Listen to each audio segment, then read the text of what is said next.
And hang on, I'm going to mute everybody here, I guess. That doesn't help. So to address the issues that we're facing. So we have the governor passing proclamations that some of us agree with or disagree with, but there's more and more concern about how these proclamations are affecting our economy and the decisions that are being made.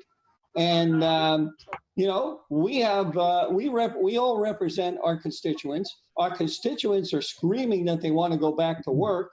It's having a devastating effect on the economy. Not only that, when we go back, the state budget is going to have such a gigantic hole that it's going to be very difficult to fill next year. So my concern is that we want to have a special session to address the budget issues, and we want to address getting back to work and how to do that. From my point of view, if a business has a safety protocol in place, they run it by the Department of Health, they get the nod, they can go back to work. So with that, I guess I'll go to Senator Erickson, and then we'll go to Jesse, and then we'll go to Vicky. We all represent our constituents. Hey, thank you, Phil. I appreciate you putting together this call for today. Can everybody hear me okay? Mm-hmm.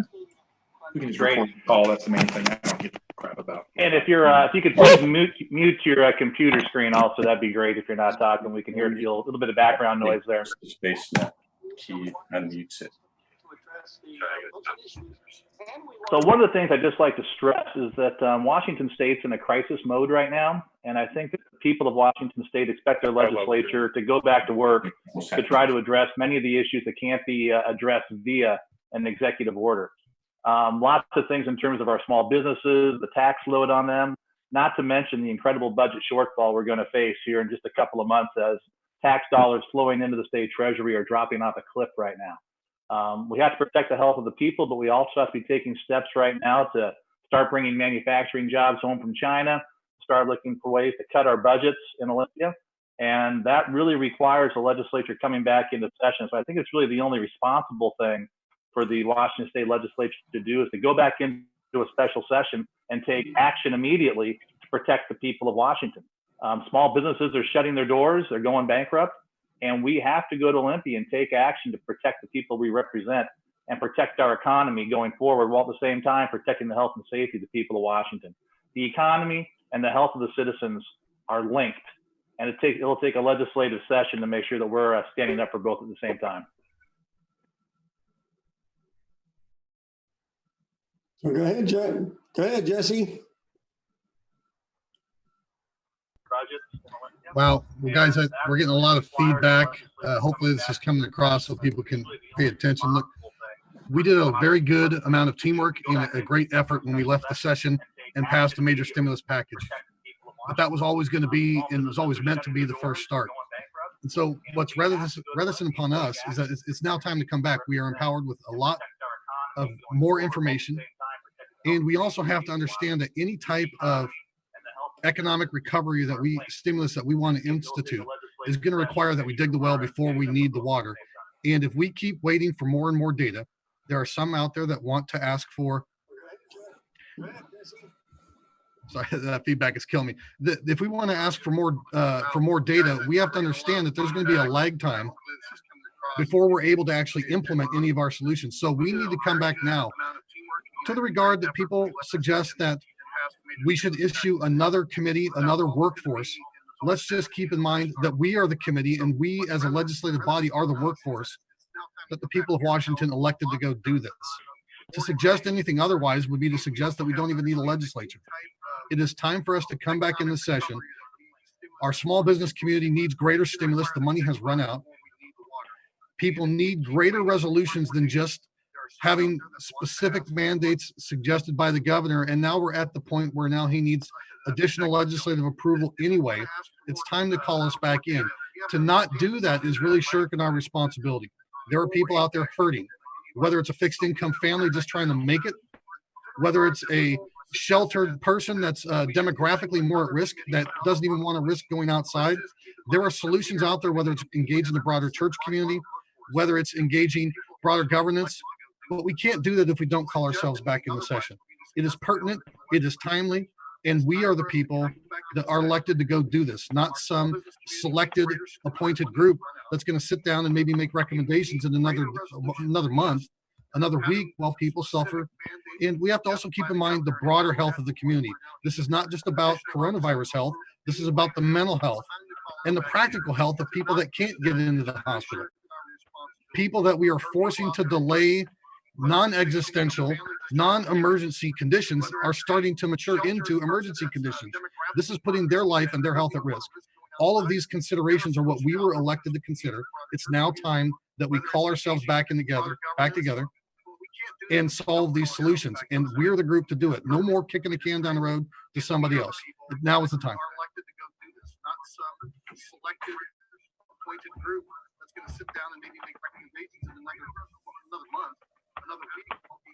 So Senator Fortunato, I take it I'm up. And can you hear me okay? Okay, thank you. I will just say this, as we started down this unfortunate coronavirus road, really around the end of March, I called on both the House Speaker and our House Leader and the Legislative Director to go back to special session because of the reality that we were starting to see the impact, and $200 million, as we've all stated, essentially, we know is not enough. It certainly isn't enough to address the health aspect needs, whether it's PPE or testing. Got some feedback there.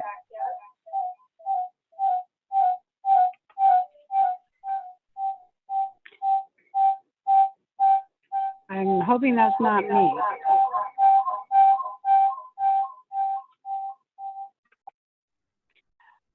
Or the needs of our businesses and even hospitals right now. So financially, we can't just wait for the federal government to bail us out, which I am concerned is happening at our state level. So we have some accountability to our people to try to get them funding quickly within the means that we have. And certainly we had quite a bit as we went into the 2020 session. We likely should have had more on tap at this point to be able to use in a real time of emergency. Regardless, we do need to do that.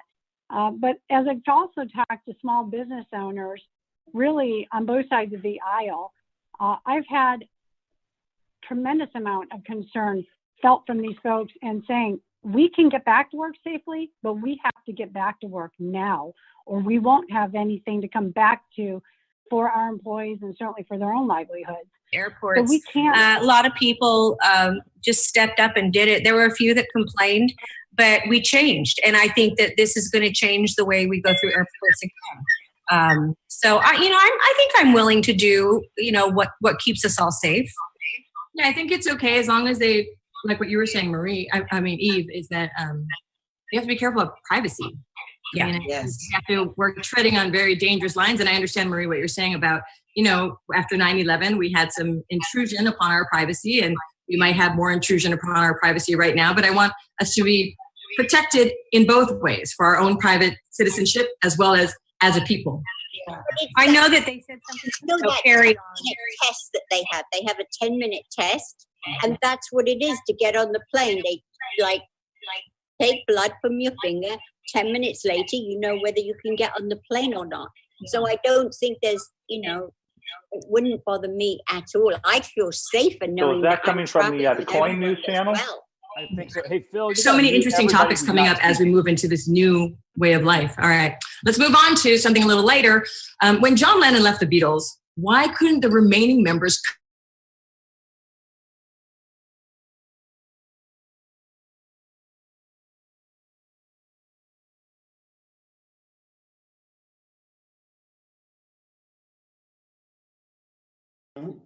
Okay, I don't know what happened there, so we'll go back to Vicky. So go ahead, Vic. Thank you, Senator. I'm going to wrap up just by saying this. We all know the need right now.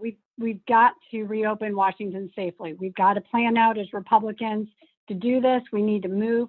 The bottom line is I've heard concerns from many leaders that would normally be in Olympia. We're all at home at this time, especially. But, you know, I've heard concern from people saying, well, we can't call for a special session because, you know, the other side of the aisle might run a state income tax. And I said, you know what? If they really seriously are going to try to threaten something like that, then let them, because it's the majority. They will own that. And there is not one person, not one business at all that is small business, especially in our state, that I think at this time especially would welcome that. And so if they want to try to make this difficult, which I would hope not, this should be a bipartisan effort. We all have constituents that are hurting on every level. We need to make this a bipartisan effort. Replacing somebody like that is just fine. I think if somebody passes away and they want to replace them, I think that can be done legitimately. But for example, one of my really good friends, Ross Valerie, who is I don't know where that's coming from, but whoever that is, please get your act together there. Go ahead, Vicki. That was it. We need a bipartisan approach by the legislature to come together for a special session, to act on behalf of our constituents all across the state with various needs right now that are critical. And, you know, we need to stick to coronavirus issues and not try on anybody's part to do anything outside of what's necessary. And I believe we can do it if we work together on that. So I want to stress the historical aspect here. The legislature has never called itself back into special session. And some of the concerns that people have on a minority side of the aisle is that this is going to open it up to a lot of different things. If the legislature calls itself into special session, they have to have a focus. We want to have the focus simply be on budget issues and the governor's proclamations of getting people back to work. So it would be a confined special session dealing with those two issues. Now, in order to actually implement this, you need a 2/3 vote of the legislature. So I sent out an email to all my fellow legislators, which is just a simple Outlook email. And Outlook has a feature called vote. So if we get 2/3 of our members that both in the House and the Senate, 2/3 in the House, 2/3 in the Senate, that agree that they want to go back into special session, then we could have a group get together, form a resolution that we would then go back into special session, vote on this resolution. The resolution would define what we are going to talk about, and we would be constrained to those issues. So it would not broaden out the issues that we can to deal with. But there is extreme impacts here that are rippling through the entire system. For example, I was opposed to bonding toll revenue, and the toll bonds were triple back bonds. If there wasn't enough toll revenue, it would go to the transportation budget. If there wasn't enough money in the transportation budget, it would go to the general fund budget.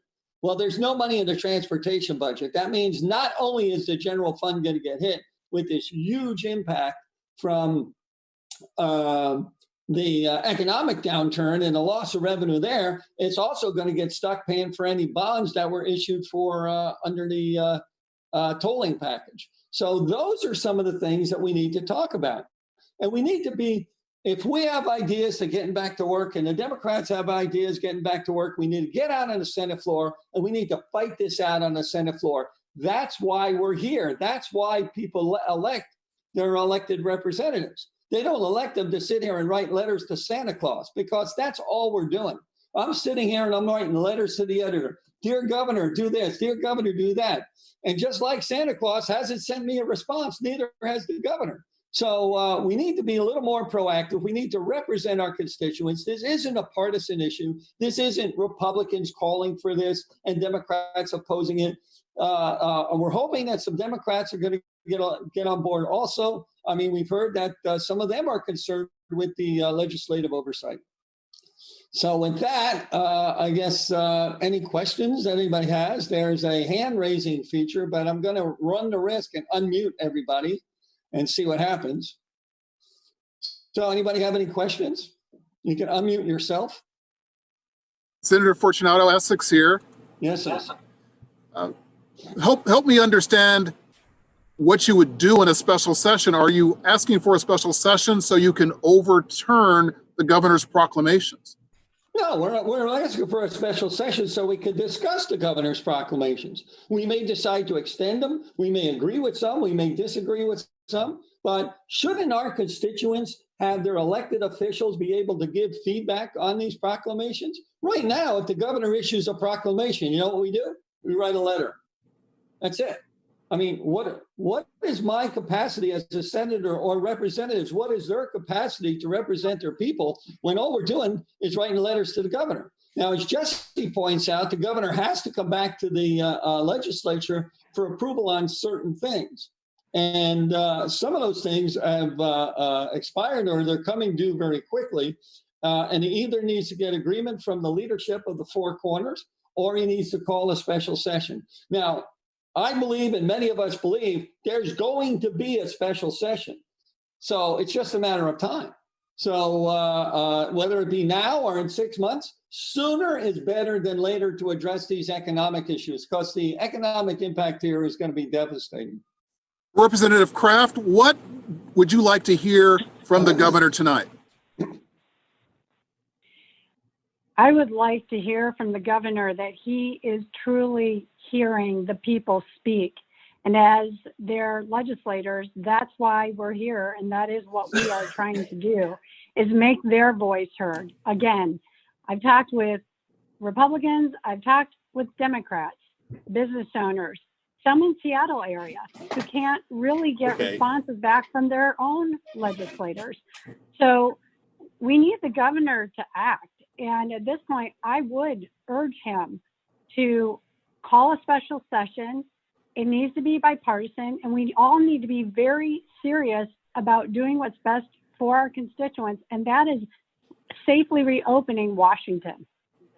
Look, I want to, Vicki, thank you. Essex, I want to hear the governor say that he wants to work with the Washington state legislature more than he wants to work with governors from other states.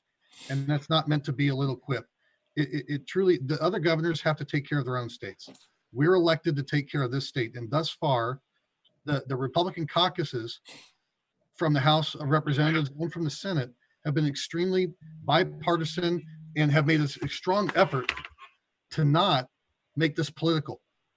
It's now time to engage us in more candor. It's time to get the legislature back because there are things that we can do that the governor simply cannot.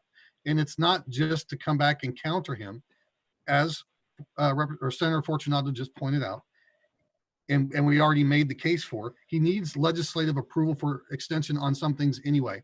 But the broader context of re-engaging the economy, reigniting it, creating greater capital liquidity, these things take time. They also take effort. We need to do them now. And the governor should be working with the legislature that was duly elected by Washington state and Washington citizens, not governors from other states. That makes it political. This is an attempt to get us all back in the House to do the people's business. I think this is a grand opportunity to all show the state of Washington that we can get this done on behalf of people. Essex, this is Doug Erickson here, just really quickly. In order to get through a crisis like this, you need consistency in how you implement the proclamations. So I'd like to hear Governor Inslee tonight explain why it's okay to be building a dormitory at Whatcom Community College, but not okay for a small business to be building a home. I'd like to hear Governor Inslee explain why I can go fishing in Idaho, but I can't go fishing in Washington state. I'd like to hear him explain why it's dangerous to buy a car in Washington state, but it's perfectly safe to buy a car in Idaho or Oregon. When you see those types of inconsistencies and an inconsistency on how he's applying his proclamations, I just want him to step back and say, you know what? We had to make a lot of decisions very quickly.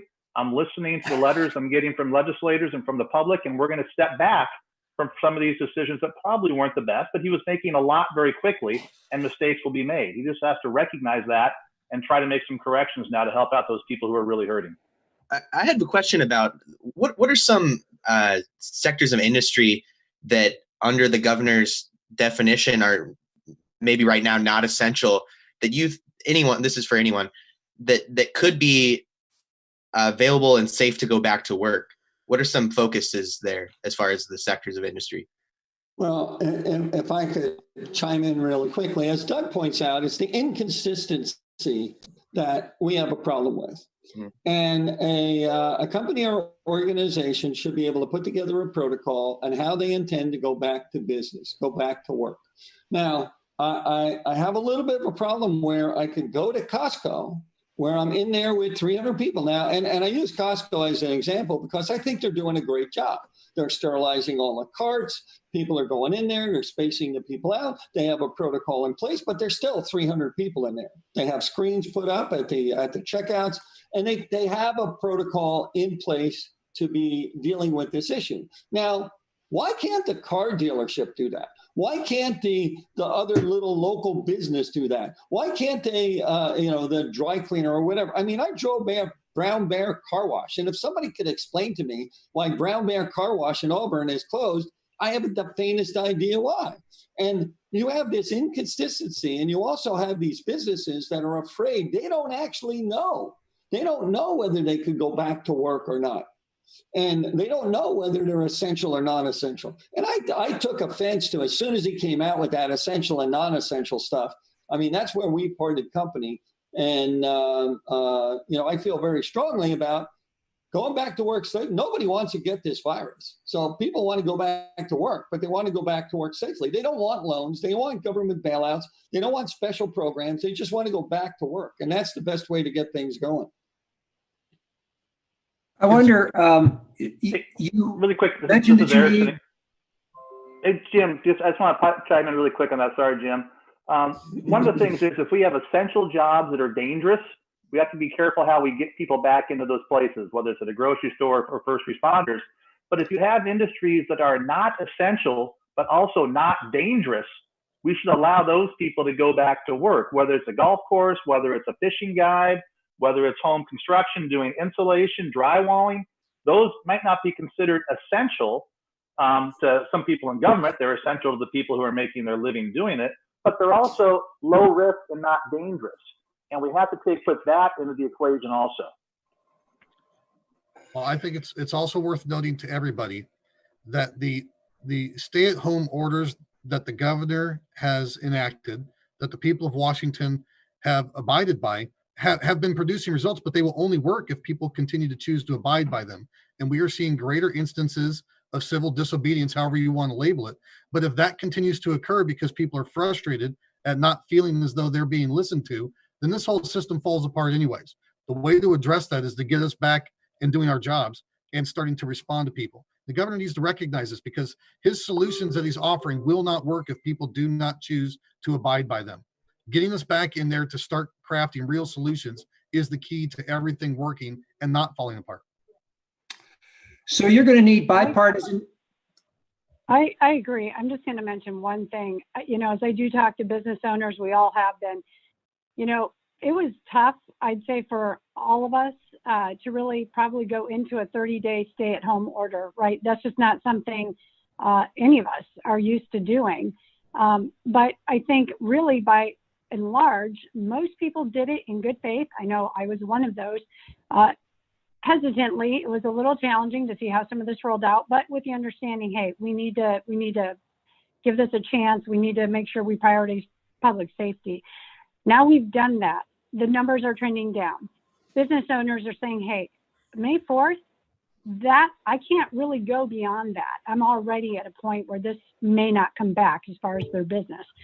So just to echo that point of, no matter what front we're talking about right now, May 4th is about as long as most people, I think, are going to stand for this, whether it's because of a business need or it's I can't stand being in my house anymore.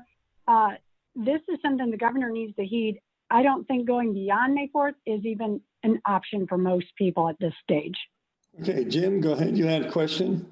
Yes, you're going to need bipartisan support for this. You're going to need 2/3 of the legislature to vote, and you're going to need the support of your leadership. So I don't see any Democrats on this Zoom call, and I don't see either of the Republican leaders here. So how are you going to get that?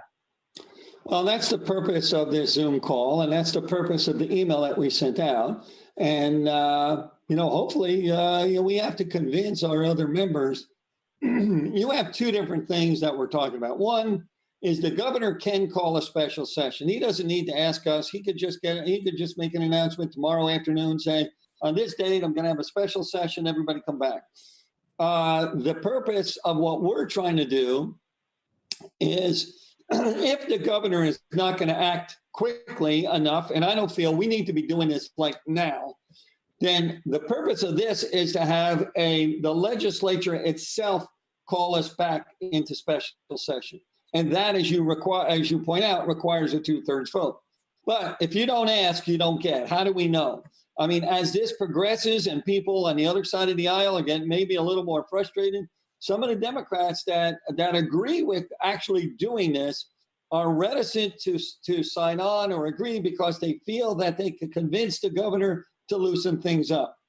Well, if this session and this particular pitch starts putting a little more pressure on the governor to listen to us more, to give us more feedback, we have some members in the caucuses that are together on a work group meeting. They're talking to the governor, they're working with him. If this spurs the governor on to pay a little more attention and to be a little more responsive and to loosen some things up on his own, that's a success. Pardon me. But by the same token, if he continues to stonewall everybody on both sides of the aisle, this is an opportunity that are out there that maybe people might not agree this week, but next week it might be a different story. So it's an option out there. We've laid it out. We've laid out what needs to be done and how it can be done. And if we have to drag our leadership along with us, if enough members agree, that's the way it is. That's politics. And are you talking about coming back in person, or are you talking about some sort of virtual session?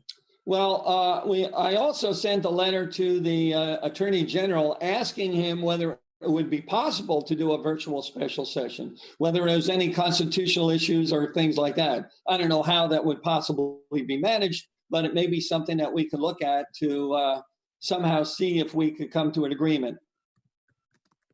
It's worth noting. It's worth noting that even if we had to be there in person, we only need to be there in person to make a vote. All of the pre-work can be done remotely. All of the negotiations can be done remotely. All of the staff can draft this up remotely. All of these things can be done. We don't have to be there in person. And that is typical for most special sessions. The people that are negotiating are doing so while many of the rest of us are still working our private sector jobs. And when it's required to come vote on an agreed upon package, we come down, we're there for a couple of hours, we pass the vote, and then we leave. So there need not be a major coronavirus worry here, because a lot of this work, 99% of it, can be done remotely anyways, and we could still follow the Constitution. Can you just remind us of what you would envision being in this package, the legislative package? Well, I mean, two things. I mean, realistically, we have to determine what we're going to talk about, what we're going to address. And you have two things that we're looking at addressing: the governor's proclamations, and whether we agree or disagree, and budget issues. That's the two things that I'm concerned about, and most of us are concerned about. So you have businesses getting back to work and what we could do to get Washington moving again. And then you have the budget impacts. The sooner we start addressing budget impacts and budget cuts, the better off we are going to be. So, I'm looking to state employees to help me find government waste and all this stuff. But by the same token, you can't have government employees get a 3% raise when everybody else is taking this gigantic hit. And so I think we ought to be we need to be talking about budget cuts and things like that now, because the more we cut it now, the less impact we're going to have in January. I think that Phil just summed it up very nicely. I think that I have three considerations.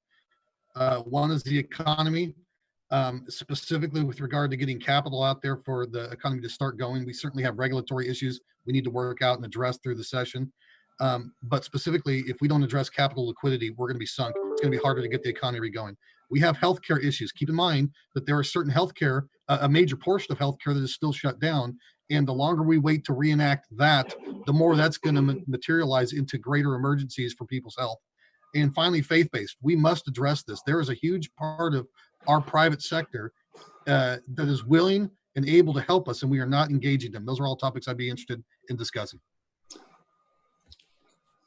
Yeah, and this is Representative Kraft. Along those lines, one of the things that's been interesting, because there are so many different aspects of the coronavirus situation and how it is impacting different sectors, different areas, whether it's healthcare, obviously our constituents, business, you name it.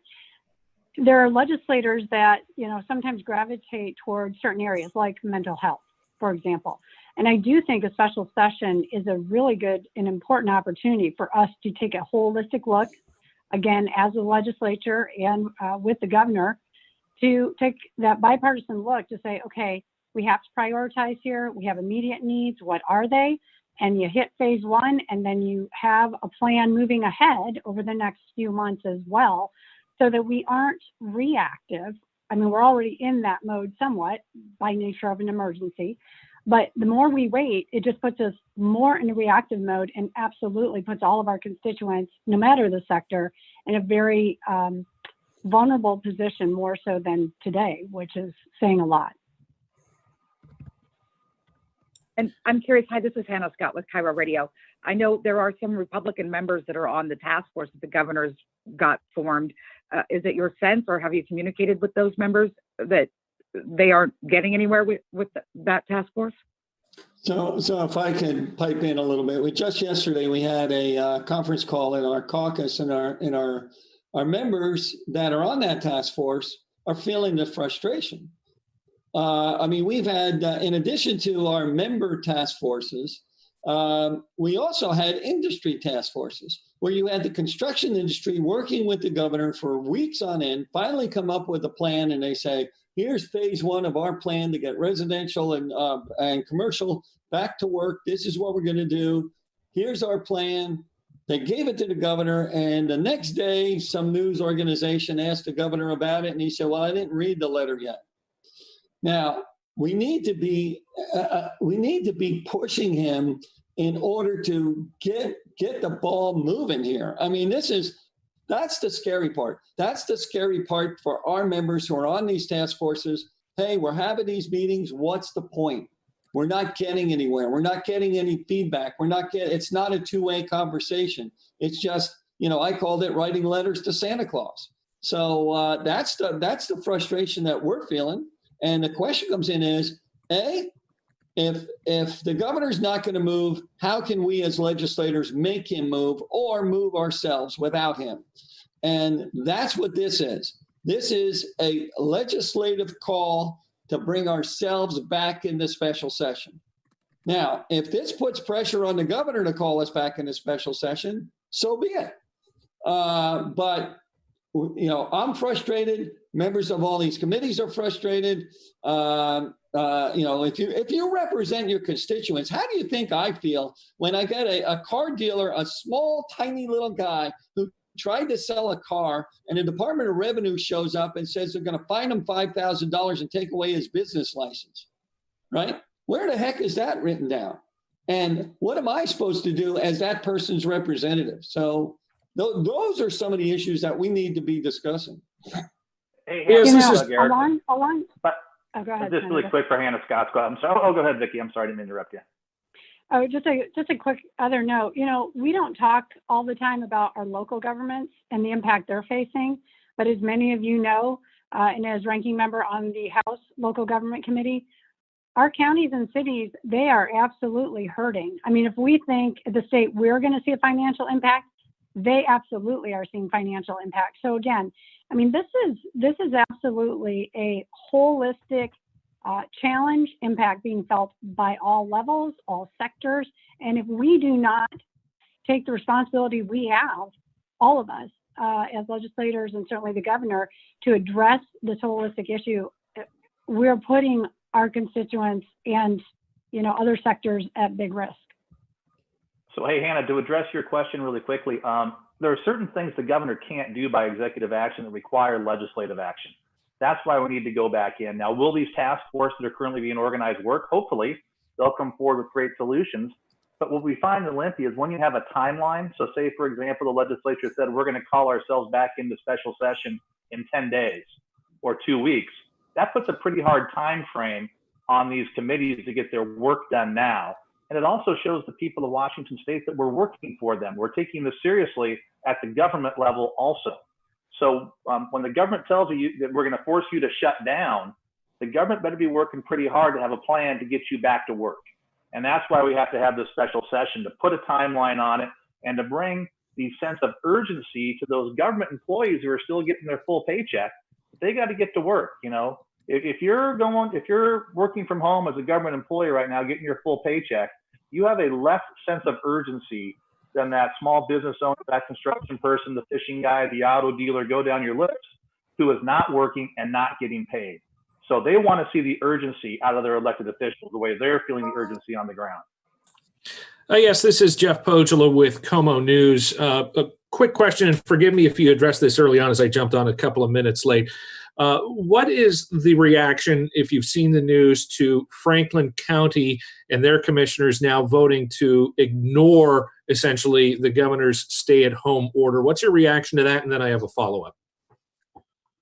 Well, I would chime in first and say that's one of the reasons why we've called this conference call together and are trying to make this case. The governor's plan does not work if people begin to not follow suit with it. If people choose to believe that they've got a better route and it's not a coordinated response because they feel as though the governor's not listening to them or the legislature is not engaged, then this model breaks down, period. It doesn't matter what we do or what the governor gets up and says, whether it's motivational, whether it's bipartisan, whether people agree with it or not. If people continue to fall away from it because they don't feel engaged, the model breaks down. This is a way we engage the entire state. We show them that we're responsive. We were the body that was elected to deal with this. Put us back in action, get us off the sidelines so we can solve these problems and so that everybody's working together as a team. And that really is the fundamental basis for why we're calling this today. Right, and one of the reasons that they're doing that is they see inconsistencies that don't make any sense. You know, I could go to Costco, but I can't go play golf. I can go to Costco, but I can't go fishing. You know, I mean, we should be mad. We should be demanding that, hey, I paid X amount of dollars for a fishing license. You took my right to fish away. I want my money back. We should be refunding all these fishing licenses and everything else. Those are the things that we need to be discussing to represent our constituents and things. But when they see this inconsistency, when they see that you can do construction on low-income housing that the government is sponsoring, but you can't, as Doug points out, you can't build your own house, you can't build commercial projects, you know, that inconsistency makes it seem like there's some political motive behind this. Now, there may or may not be, doesn't matter. The economic impact is the same. And when you see that, the tremendous difference between Eastern and Western Washington and the effects that the virus may have in Franklin County, for example. I don't know how many cases are in Franklin County, but Franklin County would have a better handle on that. And they would be able to say, look, we don't have that many cases here. We should be able to open up our businesses. We'll have these protocols in place. But that would be different than if you were in downtown Seattle. So rather than have these statewide edicts and these statewide mandates, the locals should be able to have more control. Nobody wants the spread of this virus to happen. We all want to be safely. Nobody wants to jeopardize our family members or whatever. But by the same token, we can't starve our businesses and therefore the families that rely on those incomes. So what do you say to those governments, whether it's city or county, Eastern Washington, Western Washington, rural or urban, that want to go on their own, defy the governor's order and reopen their own businesses? Well, Doug Erickson here. Oh, go ahead, Doug. Yeah, so up here in Linden, our city manager and our mayor and the city council made a determination that they would interpret Governor Inslee's edict on residential construction in a more liberal fashion. And they sent out a letter, and now we have 400 people going back to work in Linden in residential and commercial construction in the private sector right now. They're doing it safely, they're following guidelines, and they're going forward. So. And as Jesse has highlighted, this is the need for the special session to get us down there to make sure that we are addressing these issues. But I say those city governments and those locals are going to make the decisions that are best for their communities. And that's the way it's going to play out here until we get back together as a legislature and start making some tough decisions also. So we're pushing our time limit. Do we have any more questions? You can raise your hand or give us a high sign. Well, Phil, I just Sorry, wanna I'm add on the that- phone. This is Hannah Scott again. I just was curious if any of you had individual conversations with any of the public health officials in your own districts and felt that you had a really solid understanding of the health impacts of this virus. Well, I could speak to that. I have, and I know that there's an underutilization completely of some of our hospitals. There's a frustration of those that are putting boots on the ground. We cannot continue to let non-emergency cases turn into emergency cases as a healthcare model, especially when our hospitals are underutilized. That is what I'm hearing, and I got to tell you that makes complete sense to me. And the thought that we would go back to our constituents and say, I know you've got some type of issue with your health that you're worried is going to turn into something greater, when they're basically telling us it's not going to turn into something greater, it's going to turn into something existential. We need to address that, and we cannot continue to keep our healthcare model turned into just an emergency only model. That's dangerous for the health of everybody. So we must act. To follow up on that, are you speaking specifically about loosening the regulations on non-emergency healthcare that have been put in, or the restrictions on quote non-emergency healthcare? No, I don't want to be, I'm not saying you're attempting to pigeonhole me, but let me just be clear. We're asking to get the legislature back involved so we can address this with the collective wisdom of the body. That's the important fact here. Those issues would be the types of questions I would want to let some of the members of the healthcare committee engage, that have those established. Right. I will just chime in with, part of the reality is we've been on, I'm sure most of us at various points, if not all points, have been on the Washington State Hospital Association calls. And I know last week they were talking about, because of the reality that in a lot of these hospitals, if it's a non-emergency staff, right, there are certain sections of doctors, nurses, et cetera, that they literally have, let go home because they couldn't do, elective surgeries, et cetera. And I know one of the examples they've said is, we are actually talking with hospitals about allowing cancer surgery, certain types of cancer surgeries to be done, because right now those have been put on hold. And for someone who has cancer, there was a determination, right, if it was not immediate life-threatening. But still, if you ask a cancer patient, hey, just wait a few months, we'll get to you, that's concerning. And if there's capacity and it can be done safely in the hospitals, absolutely, we should be doing that. I'll also mention to the earlier question, I was on a Clark County, call yesterday, an update, and our public health official talked about an R0 number, which I thought was interesting as one of the factors being, considered by some, and whether or not we should go back and how we should reopen. And he said that the R0 number being looked to is less than 1, meaning if there is a positive case, someone has coronavirus, that they would infect less than 1 person.